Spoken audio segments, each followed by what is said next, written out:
welcome dear students. Here we are going to start our next lecture 9th class chemistry new syllabus के according. आज का हमारा topic है element compound और mixture का। तो एलिमेंट कंपाउंड और मिक्सचर को हम उसको पूरा पढ़ने से पहले मैं आपको पहले एक फ्लो चार्ट दिखाती हूँ कि किस तरह एलिमेंट कंपाउंड और मिक्सचर एक दूसरे से रिलेटेड हैं। तो बेटा अगर आप देखें तो एलिमेंट और जो है हमारे पास वो उनकी आगे दो कैटेगरीज हैं, वो उन्हें कंपाउंड और मिक्सचर में डिवाइड करते हैं। इट्स ऑल अबाउट कम्बिनेशन के हम एलिमेंट से किस तरह कम्बिनेशन होते हैं, नेचुरली एलिमेंट किस तरह मिक्सअप होते हैं कि जस्ट उनके मिक्सिंग से उनके कम्बिनेशन से कंपाउंड या मिक्सचर बन जाते हैं, यानी वो टू सेपरेट थिंग्स में डिवाइड किए जाते हैं। और सेकेंडली वो जो फिर मिक्सर है उनका भी आगे कम्बिनेशन जो है वो कैटेगराइज इस तरह होता है कि आगे उनकी भी सब डिवीजन बनती है हमारे पास होमोजीनियस और हेट्रोजीनियस। तो सबसे पहले बेटा matter in this world exists in the form of element, compound and mixture. Element is the simplest form of matter. It is a pure substance containing the same kind of atoms. कहते हैं हमारे पास जो भी element है वो अर्थ पे matter की form exist करते हैं, और वो जो मैटर है वो एलिमेंट भी हो सकता है, कंपाउंड भी और मिक्सचर भी। यानी हमारे पास जो भी सॉलिड लिक्विड गैसेस हैं ये सब के सब कोई ना कोई एलिमेंट से मिलके बने हैं। और किसी भी मैटर का जो सबसे सिंपलेस्ट फॉर्म है, यानी उसका जो मेन इकाई है, उसका बेसिक पॉइंट है, पार्ट है, वो एलिमेंट है। It is the purest substance containing the same kind of atoms. ये एक ऐसी खालिश शक्ल का एक सब्सटेंस है जिसमें एक ही तरह के एटम पाए जाते हैं। मिसाल के तौर पर अगर हमारे पास गोल्ड है तो every particle of a gold is same, सबके सब सेम काइंड ऑफ एटम्स हैं। इसी तरह सिल्वर है या आयरन है। It can not be broken down into simpler substance by ordinary chemical reactions. और ये जो उनके एटम्स हैं एलिमेंट के, उन्हें सिंपल केमिकल मेथड से हम उन्हें ब्रेक डाउन नहीं कर सकते, उन्हें कट करवाना उन्हें इतना ईजी नहीं है। Elements exist in all three forms, और ये तीनों हालतों में, सॉलिड में, लिक्विड में, गैस में, तीनों में पाए जाते हैं। फिर एलिमेंट्स की आगे सब कैटेगरीज हैं, हम उन्हें मेटल, नॉन मेटल या मेटलॉइड और नोबल गैसेस में भी डिवाइड करते हैं। यानी उनकी बिहेवियर के हिसाब से उनकी कैटेगरीज हैं, उनकी क्लासिफिकेशन है। फिर उसके बाद elements can also exist in the form of atoms, molecules, ion and isotopes. फिर उनकी कॉम्बिनेशन से ही एलिमेंट जो है वो एटम्स की शक्ल में, फिर एटम का कॉम्बिनेशन यानी मॉलिक्यूल्स या आयंस की शक्ल में, और फिर इवन आइसोटॉप्स की शक्ल में भी मिलते हैं हमें। कुछ इंपॉर्टेंट एलिमेंट्स के उन्होंने नाम बताए हैं, कार्बन है, नाइट्रोजन है, ऑक्सीजन है, chlorine, helium, copper, zinc etcetera. यहाँ तक का जो अंडरस्टैंडिंग के लिए था एमसीक्यूज़ के लिए कि एलिमेंट्स की कितनी कैटेगरीज हैं, तो वो मतलब उनको metal, non metal, metalloid, noble gases हैं। डेफिनेशन यहाँ पे मार्किंग की है और साथ में ही उनकी एग्जाम्पल है। इसके बाद हम आगे कंपाउंड को देखते हैं। Is also pure substance, it is made up of two और more elements chemically combined in a fixed ratio. When the elements come together they react with other and form chemical compounds that are not easy to broken down.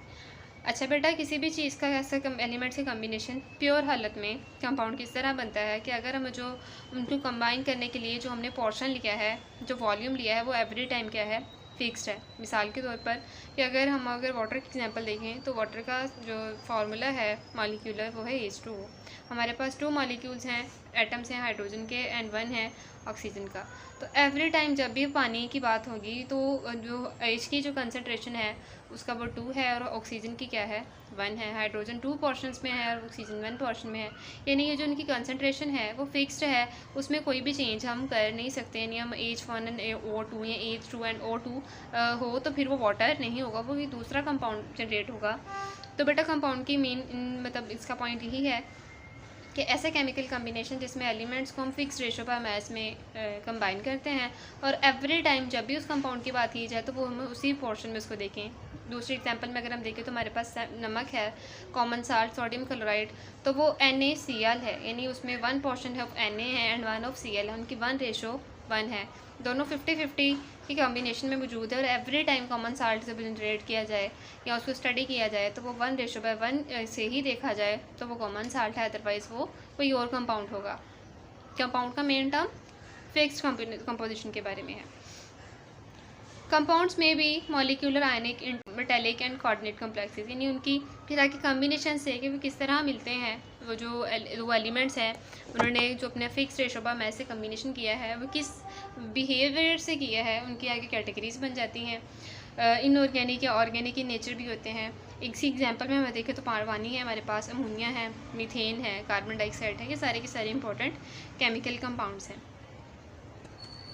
उसके opposite में अगर हम देखें, ये बेटा compound के बारे में है, ये वाली जो डेफिनेशन है इसके नेक्स्ट हम अगर एलिमेंट की कैटेगरीज है कम्बिनेशन की, तो हम आगे अगर उसको देखें तो मिक्सचर कहते हैं is formed when two more than one types of elements of compounds are mixed together in any ratio, यानी हम उनकी जो प्रोपोर्शन है, उनकी जो कंसनट्रेशन है, वॉल्यूम है, वो बगैर किसी रेशो को फिक्स किए बगैर हम उसको जस्ट मिक्सअप कर रहे हैं। बेशक वो एलिमेंट्स को ही मिक्स किया है या फिर हमने उनकी बजाय किसी कंपाउंड को भी साथ में मिक्स कर लिया है, किसी पोर्शन के साथ नहीं किया, रैंडम मिक्सिंग है, तो वो क्या कहलाएगा हमारा मिक्सचर। फॉर एग्जांपल हमारे पास एयर है, सॉइल है, मिल्क है, टैप वाटर है, ये सारे के सारे मिक्सचर्स हैं। ये इनकी कोई कंसनट्रेशन नहीं है कि इनमें 1% ऑफ ऑक्सीजन है, हाइड्रोजन है, कार्बन है, कि क्या है, ये बस इनका मिक्सिंग हुआ है। अब मिक्सचर में भी होमोजीनियस और हेट्रोजीनियस, लेकिन मिक्सचर क्या है कि दो सब कैटेगरीज इस तरह हैं कि ये होमोजीनियस हो सकती हैं या हेट्रोजीनियस। लफ्ज़ जो है होमा होता है HOMO, इसका मतलब होता है सेम, इसी तरह जो हेट्रो इसका मतलब होता है डिफरेंट। तो ऐसा मिक्सचर जिसकी कंसनट्रेशन यूनिफॉर्म हो, यानी हर टाइम हर लम्हे उसकी जो कंसनट्रेशन है वो सेम है, तो वो मिक्सचर कौन सा होगा, होमोजीनियस मिक्सचर। मिसाल के तौर पर पानी है, हम जब भी पानी को देख रहे हैं या साल्ट है, उसकी कंसनट्रेशन हमें सेम आएगी, टेस्ट हमें सेम लगेगा, colour, texture, chemical composition every time वो सेम है, वो कौन सा मिक्सचर है, होमोजीनियस। या फिर हम आइसक्रीम का कप देखें तो from the first bite to the last bite, अगर हमने मैंगो फ्लेवर में उसको यूज़ कर रहे हैं तो हमें first to last bite same taste आएगा, सेम स्वीटनेस होगी, यानी उसको इतनी अच्छे से ब्लेंडिंग हुई है कि वो बिल्कुल होमोजीनियसली ब्लेंड हो चुका है, तो ऐसा मिक्सचर होमोजीनियस कहलाता है। और ऐसा मिक्सचर जिसकी कंसनट्रेशन जो है वो यूनिफॉर्म नहीं होती, वो कौन सा मिक्सचर कहलाएगा, हेट्रोजीनियस। तो उसके लिए हमारे पास में एग्जांपल है रॉक्स हैं, यानी जो चट्टानें हैं, उनमें ज़रूरी नहीं है कि हर रॉक में एक ही तरह का एलिमेंट पाया जाए, या कोई कान है, ज़रूरी नहीं है कि वो एक ही तरह के केमिकल कंपोजिशन से मिलकर बनी हो। मुख्तलिफ एरियाज़, मुख्तलिफ इन्वायरमेंट्स में, या हमारे पास जो सॉइल है वो एक हेट्रोजीनियस मिक्सचर है। Every part of the earth do not contain the same type of soil, तो वो सॉइल के भी अंदर जो एलिमेंट्स हैं वो डिफरेंट हो सकते हैं। यहाँ तक था आज का हमारा टॉपिक। नेक्स्ट लेक्चर में हम एलिमेंट्स और कंपाउंड्स की जो प्रॉपर्टीज़ हैं इसको डिस्कस करेंगे।